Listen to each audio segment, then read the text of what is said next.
బైబిల్లో ఏముందో అర్థం చేసుకునే జ్ఞానం లేక అది మతం అండి, మతం అండి, చదవకండి, వినకండి, మాకు చెప్పకండి. మతమా? ఎవడు చెప్పాడు మతం అని? సృష్టి కార్యక్రమాలన్నీ చెప్పే గ్రంథం మత గ్రంథమా? సూర్యుడు ఎలా పుట్టాడో, ఎలా పనిచేస్తున్నాడో, సూర్యుడిని ఎందుకు చేశాడో చెప్పే గ్రంథం మత గ్రంథమా? సూర్యుడు గురించి చెప్పింది, చంద్రుడి గురించి చెప్పింది, ఆకాశం గురించి చెప్పింది, నేల గురించి చెప్పింది, సముద్రాల గురించి చెప్పింది, చివరికి సముద్రాల్లో ఉన్న చేపల గురించి చెప్పింది, భూమి లోపల ఉన్న వాటి గురించి చెప్పింది. సర్వం నీ కళ్ళ ముందున్న సృష్టి గురించి సవివరంగా వివరించిన గ్రంథం మత పుస్తకం ఎందుకు అవుతుంది? మహాజ్ఞానానికి నిలువెత్తు నిదర్శనం కదండి బైబిల్ అనగానే. మహాజ్ఞానానికి నిలువెత్తు నిదర్శనం కళ్ళ ముందున్న బైబిల్.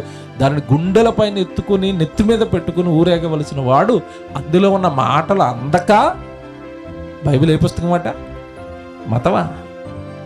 అందని ద్రాక్ష పుల్లను అన్నట్టుగా బైబిల్లో ఏముందో మాకు తెలియదు కనుక అదొక మతం.